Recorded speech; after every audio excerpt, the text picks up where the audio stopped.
I had nothing else to say. But these girls who had this celebration, someone tells her that everybody cried when she was born. She can say, no, they celebrated. He said, I can run, and that man can run. He ran down 2 flights of stairs so fast, nobody could catch him. The whole mob chasing him.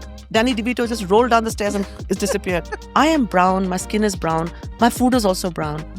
I am so confident about myself, my food, my cuisine, my heritage. Why should I make my food look French so that I get a Michelin star? Welcome to Nourished by Spinnies, our award-winning show where we bring you conversations that inspire you to eat well and live well. I'm Tiffany Eslick. And I'm Danny DeVito. We're continuing our conversations with leading players in the food community, from farmers to foodies, as well as health and well-being experts.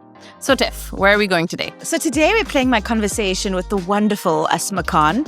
She was recently at the What the Food Festival held at Alserkal Avenue. And I got the chance to speak to her. I promise you I could have spoken to her for hours. Okay. I've always wanted to meet her since watching her first Chef's Table episode in 2019 and seeing all the work that she's done with Darjeeling Express. I mean, there's so much. I can't wait for you to listen to this and for us to get into it. Also, she's got cookbooks that I really need to add to my collection. But she's just the most incredible woman and has such impact with her work and such depth with her words. It was one of my most beautiful interviews. Oh, that sounds amazing. I'm looking forward to it. I was quite sad I missed the talk at What the Food this year. I actually haven't been to her restaurant yet. I actually ended up sending my parents there this year when they went to London for a holiday. For Indian parents, they came back with high praise, which was, it was good. So for them to go out to an Indian restaurant and say they liked it. So yeah, I'm really looking forward to listening to this. That's so cool that your parents thought that Darjeeling Express was great. It is next on my list when I get to London. I'm even thinking of going for National Day weekend just because I'm seeing a lot of new things that I need to try there. But you know what's incredible behind that is that she founded that restaurant with women who are not professional chefs. And the impact that they've created together and how well this restaurant has done is incredible and inspiring. I took so many notes during her talk at What the Food Festival, and in my mind while we were talking during the podcast as well, I was like, remember this, remember that always. She just, everything that she says is so impactful. But what I wanted to get started with was something that's driven a lot of her work, and it's the stigma of being a second daughter. Second daughters is really, it's about the kind of disappointment that so many families would express when the second child was also another girl. I think the first child, sometimes first grandchild, first, child of course was for the parents. It kind of is not such a big thing. But that's when people panic because they think a boy is not going to happen now. The 2 girls in a row. What if the third one is also a girl? That feeling, that the deep disappointment. And I think my mother was particularly made to feel that she let everybody down by her own mother. Her mother who had 5 daughters. My mother is the middle daughter. She kept telling my mother, because an older aunt had a daughter already a few months before. She said, you cannot do this. Don't let us down. Don't cut my nose. And everybody said this to my mother when I was born, that, oh, you're going to follow your own mother. We're all going to have 5 daughters now. So the humiliation and the expression of sympathy expressed to my father by people, it was, having given birth myself, someone said anything to me in the first 1 hour after I gave birth, I would slap them. I was like so exhausted, overwhelmed. I was like, I wanted to cry, I wanted to die, I wanted to eat 10 chocolates. Everything was falling apart. I had fallen apart. And so to make my mother at that time feel... So yes, she did weep. She wept when I was born. She wept because she felt she let everybody down. But very soon after that, I know she did so much. Possibly she loved me the most of all the children. I had a brother after this, after me. But she did something incredible. When my brother was born, who, because I come from a royal family, was the heir and the prince, she didn't celebrate. I stood on the streets outside her house. People were coming. Of course, there's no letting people know by Facebook or Instagram, oh, child is born. So you literally stood around telling people the child is born. I was saying, everybody, I got a brother. They said, no, we got nothing from your house. Your house is in darkness. They said, oh, no, you have a sister. I remember that. I was 3.5. Wow. So I actually know that time. I was 3.5 and I remember I wasn't wearing slippers. I feel the pebbles on my feet. Yeah. I was standing there. So it's crazy. Second daughter it's not I think girls still are uncelebrated, unwanted. And for those who say that it's not there anymore, they're wrong. People have just become more suave and sophisticated in masking it because they don't want to look bad. And most of India, where I'm from, lives in the villages. Mm-hmm. It's not your, big cities like Bombay or Delhi, Calcutta, who are where people live. They live in the villages. And there it's something that is really a financial thing, because a girl is a debt to the family because of the way that our structure of patriarchy works and dowry. And also for every family, it's the honor of the girl becomes the honor of the family, to the extent that, there's something called honor killing. This is not only, of course, South Asian, it's across many regions, sadly, where male members of a family will kill a girl because she brought dishonor to the family. How is it that boys don't bring dishonor? How is it that possible? That it's only the girl? We have an issue in my country. There is a huge sex ratio differential, which is not normal. There are missing girls. It's not possible that there are villages where you see there are barely any girls born. How is that possible? Female infanticide is a thing. But for those of us who made it, who were allowed to be born, you carried with you that unspoken scar, the festering wound that no one acknowledges. It was about food, and this was chef's table. At that time, when the lights came on, I thought, I'm going to say it. I'm going to say it because my mother loved me so much. I am not fully healed, but I recovered. But for those girls who never healed, who went into bad marriages, who were always the one who everyone took advantage of in a board meeting, whose ideas were used by others, who always felt a step behind everybody, you carry that for life. So this is what second daughters have faced for generations, those who survived. And I just thought, let me say it, because the person who you raise your finger to is your mother.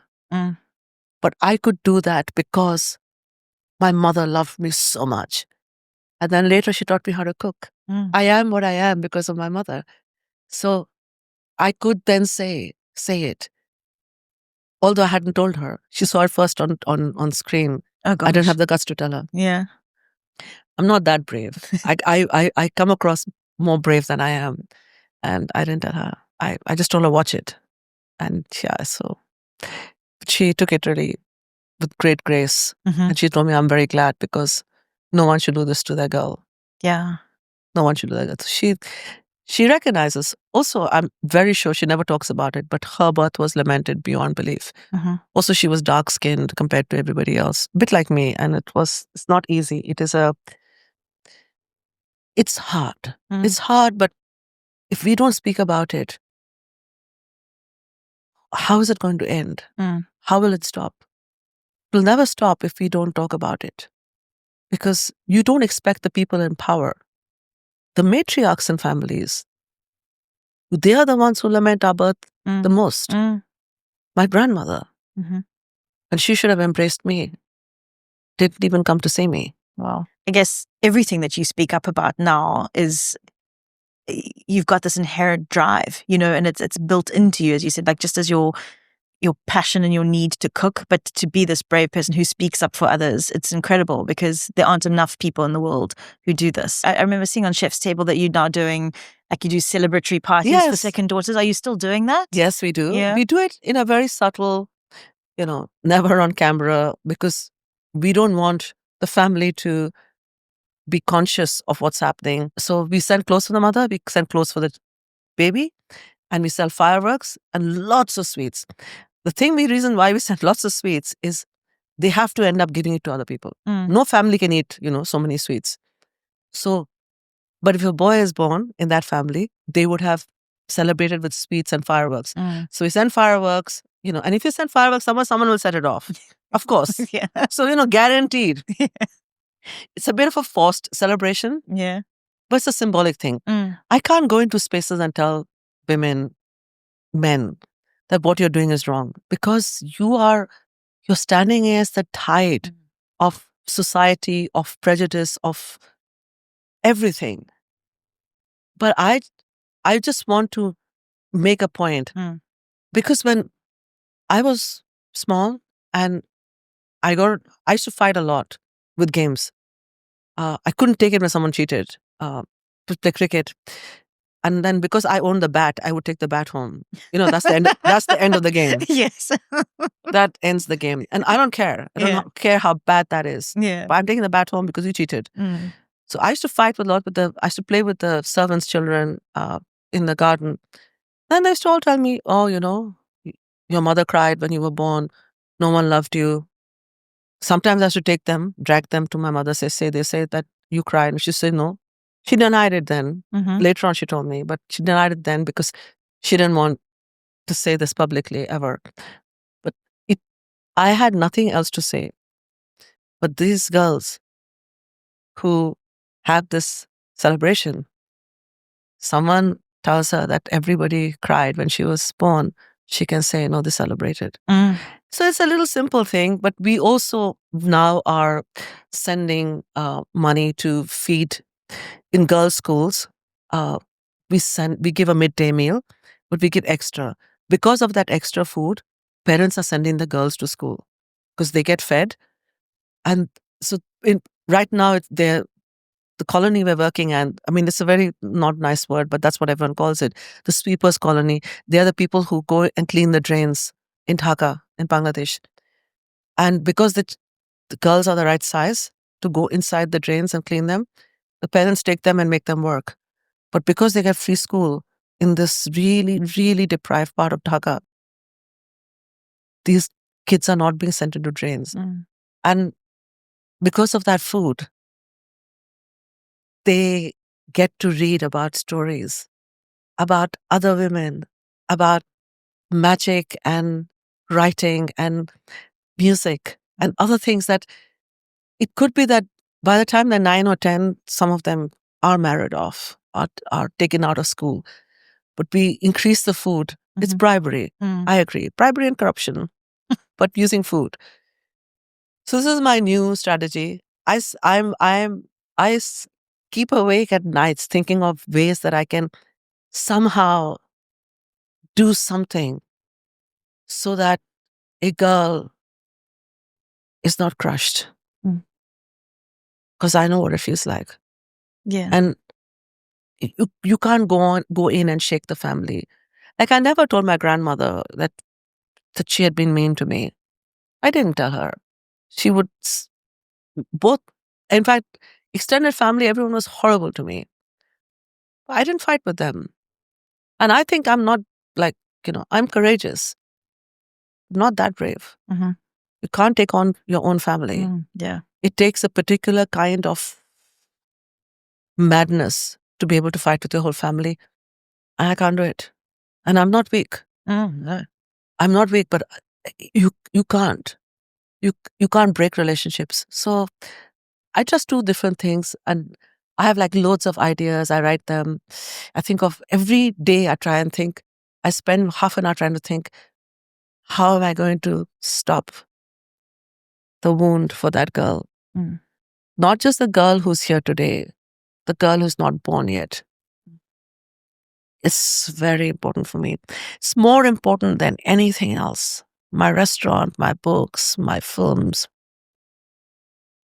my life. Do you take stop and when you are thinking of these ideas, or do you ever just stop and think that you are doing your best, or do you constantly feel that you are never doing enough? I am smart enough to understand, otherwise I would not survive. My mental health would be so damaged if I felt this constant sense of failure. I don't. I'm grateful because I see the eyes of the girls. I often go to these schools and I see it, and then their eyes light up. I recently had this incredible encounter meeting I think he was 8-year-old boy, a Syrian refugee. We walked up the hills. We could see Damascus from where we were. We were in Lebanon. And he told me, I said, what are you going to do? And I was part funding, but helping the school, which is not a school, it's like on the street. They have a shed where this boy went. And he told me, I'm going to be an architect. Someone was translating. And I thought, no, I didn't get this right because of Arabic translation. And he told me, I want to build a house that they cannot bomb. And I'm going to rebuild my grandfather's house. And he pointed to Syria, said, I'm going to go there. He will. He's a refugee kid. And he's learning maths right now in a little school on the street. Those are the things I think of on my tough days. That boy, I wrote his name down. So I remember. I remember when he becomes something. And I hope he builds that house that no bombs can flatten. There are enough moments in my life to make it easier to deal with the sense of helplessness that I get when I see that it's unchanged. I'm 56. Girls are still lamented in our culture. How? Yeah. When girls have done such incredible things, when daughters have been the glue that holds families together. But because we don't inherit the family farm, the family home, we don't carry the name of our father because we get married and we take the name of our husband. Boys are still preferred over girls because supposedly boys look after their parents in their old age, which is not true. Yeah. Which is not true. But the prejudice is that girls get married and leave. And cross-culturally, like it's, yeah. It's not just a South Asian thing. It is definitely in many cultures. I was so surprised after Chef's Table, the number of women who wrote to me from Ireland saying, oh, we know exactly what you mean. All agrarian cultures where there's inheritances farmland, and where the men would work in the fields and come back and the women would serve food to them, they still lament the births of girls. It's crazy. Yeah. You found from a supper club, you founded Darjeeling Express, and you work with this wonderful group of women.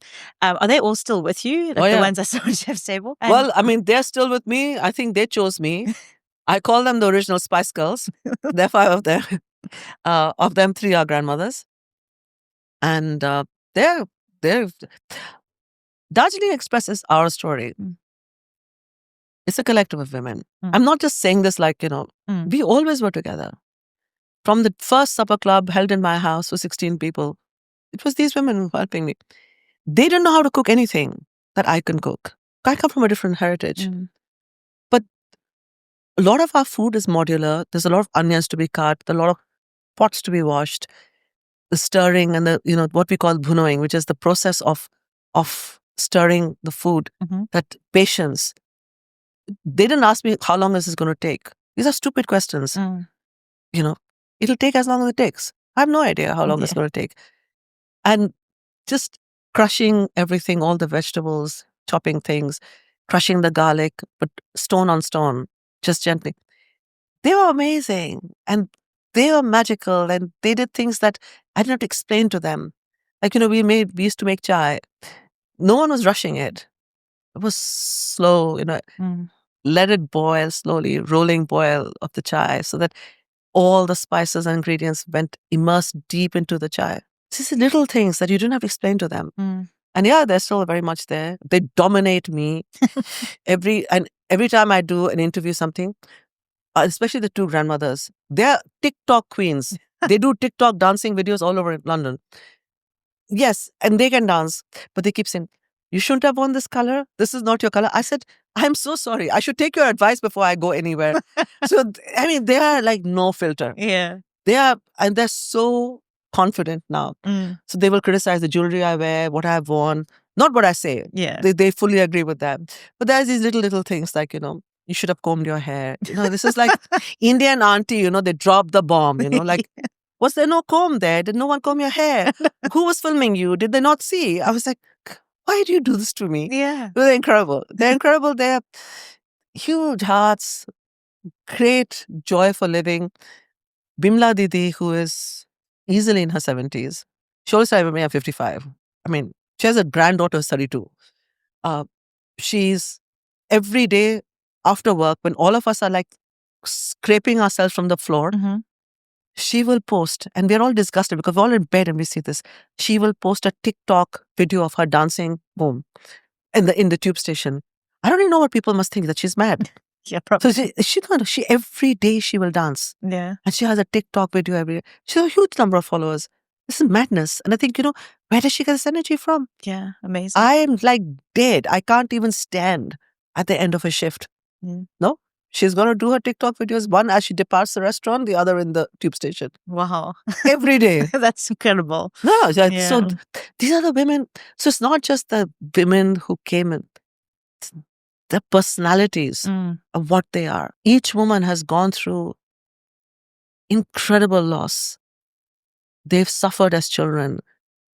Many of them very badly abused by their own father. But they've come through brutality and hunger and being marginalized. Many of them second daughters themselves. But now they're queens. Mm. They're so powerful. So yeah, they're still with me and they're incredible and they understand so much. They're more political than I can imagine. When I met them all, they didn't even think this was a big thing. Like one of them said that, when the village decided that my mother could kill me Mhm. and throw me from the cliff, my mother said, no, I'll also jump. So they all decided, no, like, you stay because your husband will, need a wife. My God. And she said this so casually. I was like, wow, did you just hear what you said? Mhm. She didn't even think it was a big thing. She thought it was a very big thing that the village decided that to let her be because the mother was going to die as well. Okay. It's the realization Mm. that there's no justice. But when it's happening around you and no one seems to react, you think this is normal. Yeah. That's the normalization of discrimination of girls in families, the normalization of discrimination of women in the kitchens. They're both linked. Mm. It's that I will be that crazy, mad dervish who will spin around everywhere crying out that this is not right. Mm. That's what I am. Because someone needs to say it. Mm. Someone needs to say it without fear. Someone needs to say it and then keep saying it. Mm. It's exhausting. Sometimes I think I could have had a much easier life. I did really well in law school. I would have been a very successful lawyer, possibly. I would have had money. I don't have enough money now because I do all these kind of other crazy things. I would have had physical strength. I wouldn't have damaged myself, pushing myself so hard, doing things Mm. because it matters to me. So, but sometimes I think, I would like to just like sleep the whole day. That I know, no, I would like to push myself harder because I know that at the moment, there are not enough of us. Mm. There are people who are speaking up, but there are not enough of us. Mm. And if I silence myself because of my own physical comfort and my whatever, want to make more money or do other things or just that I'm tired, Mm. I don't have that luxury. I'm half Bengali. We have a poet. His name is Rabindranath Tagore. He's he's Nobel laureate, but incredible writer. And he wrote this poem, Akla Chalore, which means walk alone. And the last paragraph, he says something that has actually been the anthem of my life. It's something that has inspired me from a very young age. The first time my father recited to me, I wept without fully understanding. And I know I must have been like between 4 and 5 because of where we were when that happened. Mm. When he told me when I heard this poem for the first time, because in that last paragraph, Tagore writes that, oh, unfortunate one, this is this person who is in a storm and everyone has locked the house. They said, oh, unfortunate one, as everyone has locked you out and you're in the raging storm and you're in the darkness and you're alone. And you've walked over the thorns and you're leaving bloodied footprints on the path. And that is where the power comes in. He says, set fire to your ribs and light the path for those that are coming behind you. So that with you on fire, they see the path and they see your bloodied footprints and they know where the thorns are. That is my life. When I wanted to do this, everybody, including very well-meaning women in hospitality, told me I'll fail. They said, you can't have a kitchen of just mums. You need professionals. Just because no one paid Rashmi, no one paid Bimla Didi, no one paid Uma, does that mean that they're not professionals? That they did this for free? They did it with physical violence and sexual violence. They turned up and they went into spaces where they were not safe. But they're not professionals because no one paid them. I was like, no, I'm going to do it. And everybody told me you're going to fail. And I thought, what if I succeed? And I imagined being successful. I didn't know what being successful means at that time. Just a bloody pain. I was struggling and making lots of mistakes. And I had no money. It was so bad. 3 months after I opened, someone, a female journalist, I have the greatest respect for women who take your story and put it out. I was a nobody. She came to me very emotional. She heard me speaking somewhere. She wrote an article about me. Someone sent the Chef's Table people at Netflix that article. Oh, wow. And they came looking for me and they contacted me and they said, it's not even like they said, we want to feature you. And I didn't even know what Chef's Table was. I was trying to run a restaurant. I had no idea. And when I realized, wow, this is a huge opportunity for me. I'm really excited. And then I tried to find that they wouldn't tell me. Then I figured out there's only one person who wrote about me. It's this woman. She's there in the film. She's the journalist. Okay. I insisted that they talk to her. I said, bring her on there. Yeah. Please let her speak. Because how else can I thank her for what she did?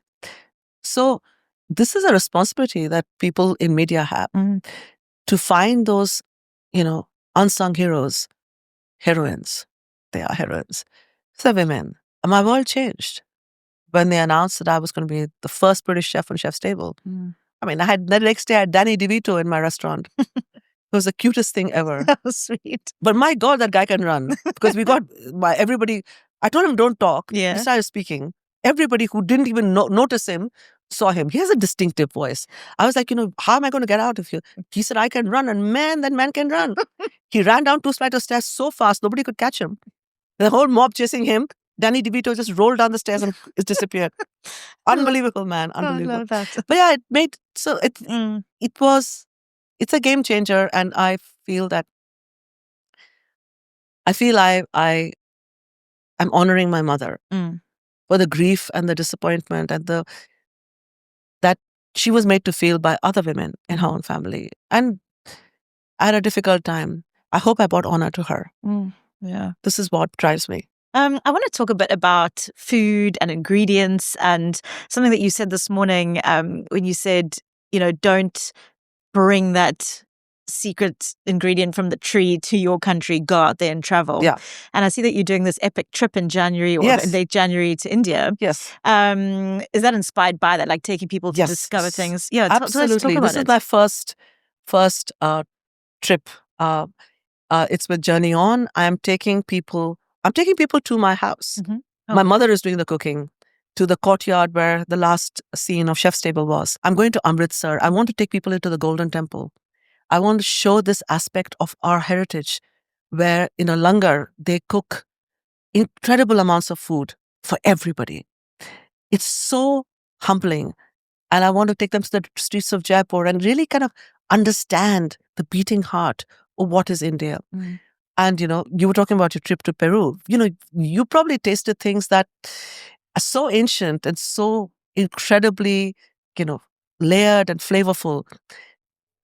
To pick that in a raw state, to cling film and air freight it and fly it. I understand that some ingredients need to be, of course, you can't do without some ingredients.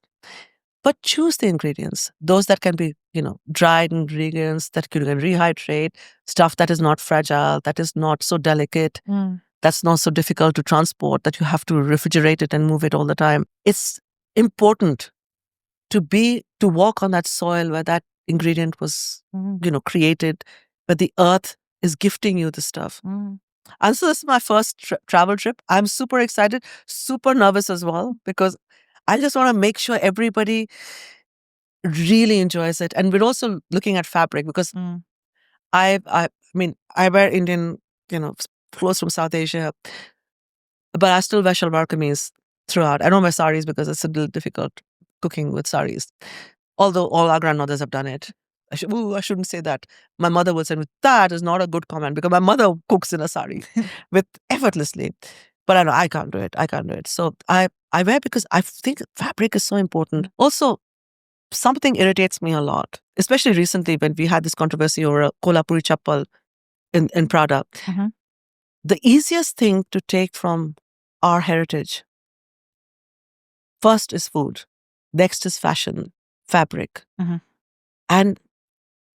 But they don't want us.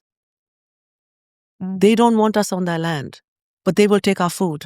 They will take our fabric. They will take our slippers and our embroidery and all the beautiful things of my land, but will be dismissive and racist towards my people. You cannot take my food. You cannot wear my fabric if you do not accept me. It's very, very important. And so and the great thing is, Journey On was like, what do you want to do? I said, I want to talk about food and fabric.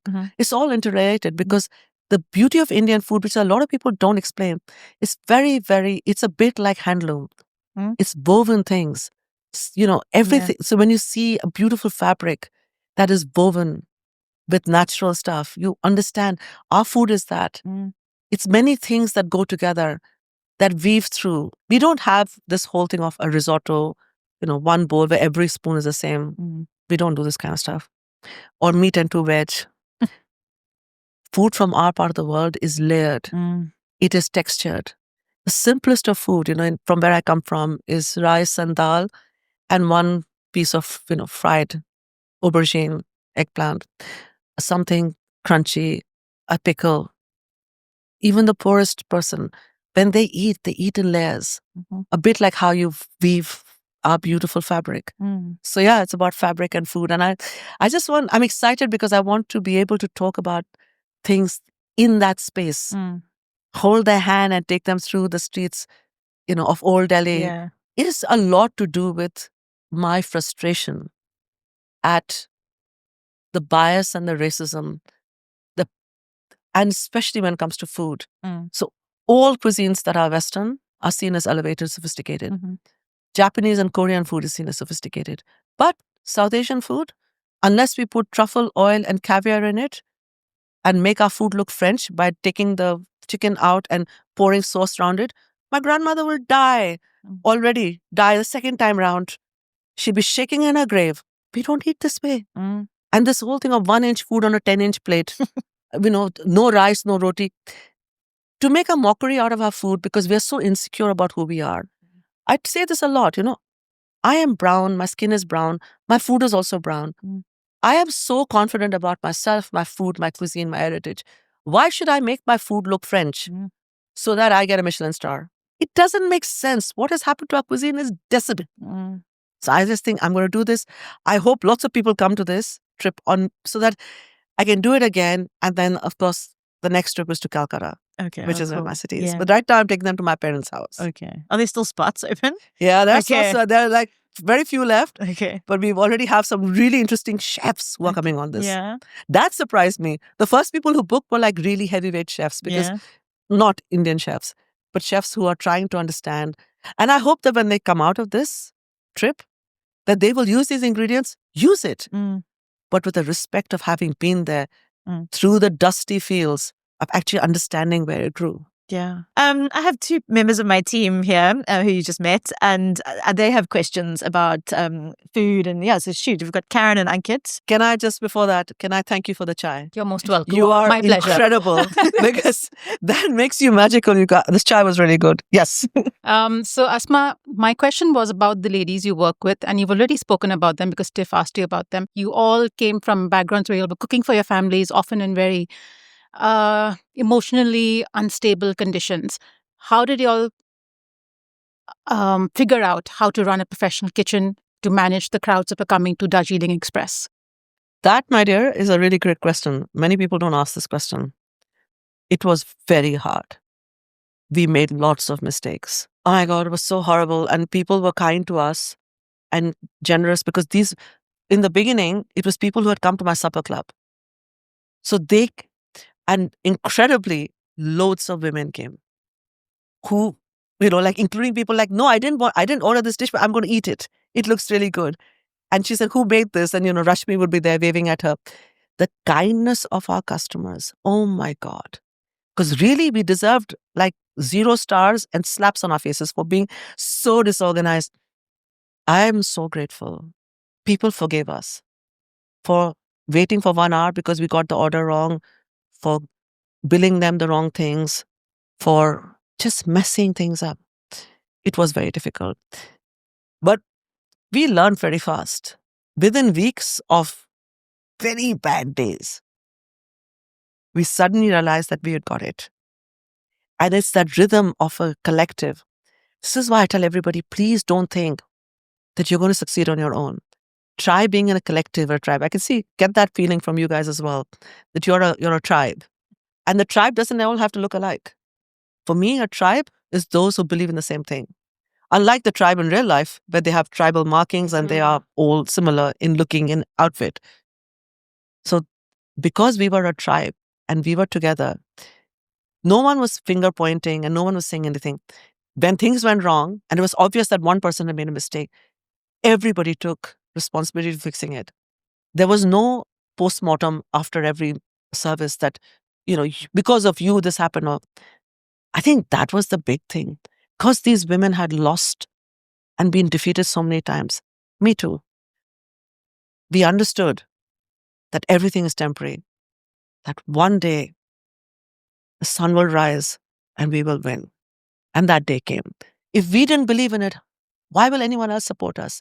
In our eyes, in my eyes, the customer who got the wrong order could see the willingness to be apologetic, but also that I would somehow survive, that we would somehow make it. It's that investment. It was an investment of those people who were willing to come back to us, even when we made mistakes. It was very difficult. And everything that could go wrong went wrong. Everything. From me locking out everybody from the passwords, we couldn't use the EPOS system, we couldn't print bills, we had handed. I mean, I am expert, everyone calls me, that whole group calls me low-tech mom. Every day, what is the password? What is the password? I can't remember anything, can't put anything on. I was like, we were like, and we kept locking ourselves out of the restaurant because we forgot the keys at home. So then 8 people are standing outside saying, we need to break the door again. We need to break the lock. I mean, even the locksmith came and said, I'm really concerned. I keep a set in my shop. No, everything went wrong. So, but yeah, it was tough. And now we can laugh about it. On those days, we used to cry. Collective crying. All of us crying. After 5 minutes, we used to go and eat jalebi and chai, and then we used to be fine. Jalebi is like sugar shock, and then jalebi solves all problems. For anyone who is having a hard day, go eat a jalebi and chai. You're fit. Yeah, I think that's what our team does. Sugar every day. Yeah. Yeah, sugar of any sort. Of course, my preference is jalebi, but yeah, sugar, chai, life sorted out. Your analogy of weaving is very interesting, and it reminded me of like how we layer in Mughlai cuisine. So how at the restaurant do you bring together your Bengali influences with Mughlai cooking more than what influence Mughlai cooking has already had to Bengali food? It was in my house. My father is from the north, so very Mughal kind of cuisine tradition. My mother's from Bengal. My nani is Bihari Muslim. Bihari Muslim food is better than any food you get in Lucknow, 100%. I mean, I'm saying that because Bihari Muslim food was fabulous. So all this layering of different, and my aunt who actually taught me how to cook was Hyderabadi, but she came from the Nizam family. So she didn't teach me the normal Hyderabadi food, because again, Hyderabad has Andhra food, which is super spicy, then the Dakkan food, which is very different. Yes. So I had the advantage. So literally, I'm one of these few people. In fact, that's a joke that I'm the last of the people of our entire thing who does the entire Royal Mughal cuisine, cooking, but also all Muslim cuisine of all the royal families because of marriage. So it is very different. It's layered. So my cooking is unique, and this is just the tip of the iceberg. I hope to go to outside London, open other restaurants to highlight this difference of cuisine that we have, because this is fascinating. I think all of us have layers in us. Even if both your parents are Sindhis or Punjabis, yet there's a difference. Which side of the river they came from, what they ate. Yeah, the river is important. The river is so important. Yeah, how the river divides you. Yeah. So you may be Punjabi ethnically and divided. No, I know. Because it is the soil. It's the soil. It's where you lived. The ingredients that grew there. The seasons. How these things affect you. So yeah, I always feel that, the thing of fabric is the closest I can explain the magic of our food. Our food is so... The sad thing is people all think our food is just spicy and, grease and ghee. I mean, it's not that. It is the simplest of, lightest of touch. It's a hot, humid country. I mean, it's not humid everywhere, but it's humid in Calcutta. So I think that there's a lot, like, we say in my culture, abhi tak picture baki hai. There's still left a lot to say and talk about. The stories are still untold. I wish I live long enough to tell the stories. And I hope that I will sit in auditoriums and hear other people say stories on stages. I want to be able to, really spread the stories so that other people have the courage. And also, very important, and you guys are, do this, and I know that you all do it. So that's why, I can say it to you all again. Go find those people who are the storytellers. Go find those unique people. Invariably, they're women, and they're women of different ethnicity. You need to give them space. That one journalist who wrote my story changed my life. Today, everybody knows who's Darjeeling Express. I don't know what would have happened to us if that journalist hadn't written a story for a newspaper and someone sent that article to someone else. We became stars. Thank you, Asma. We have one question that we ask everybody, and it feels a little flippant asking you this because you answer with such depth, but our podcast is called Nourish. And what I want to know, like, what nourishes you, your soul? But you've mentioned so many things, but yeah, is there one thing that keeps you going, or what truly nourishes Asma? I'm going to be even more flippant than you can imagine. What nourishes me is coconut oil in my hair. Every time I go back, so it's not food. Every time I go home, my mother will make me sit on the floor. She'll sit on a chair and she'll warm coconut oil and put it through my hair. And anything that makes you feel that way is good for you. If it's just a soup, like for me, I come back from the shift, I love bread and butter.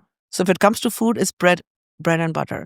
But crisp toast, and so much better, salted butter, that it falls off the toast and is dripping. You've got to put that much butter. And chai. Even 11 o'clock at night, I'll have chai and toast. But for me, nourishing is that. It's that emotion, something that actually is done to you in some ways. That emotion, for me, that is the strongest. So maybe not a food thing. There is toast and, butter. But it is that hair oil. I think a lot of South Asians can relate to that. Of grandmothers putting oil in your hair. They're nourishing the roots of your hair, but they're nourishing you too. Oh, it's beautiful.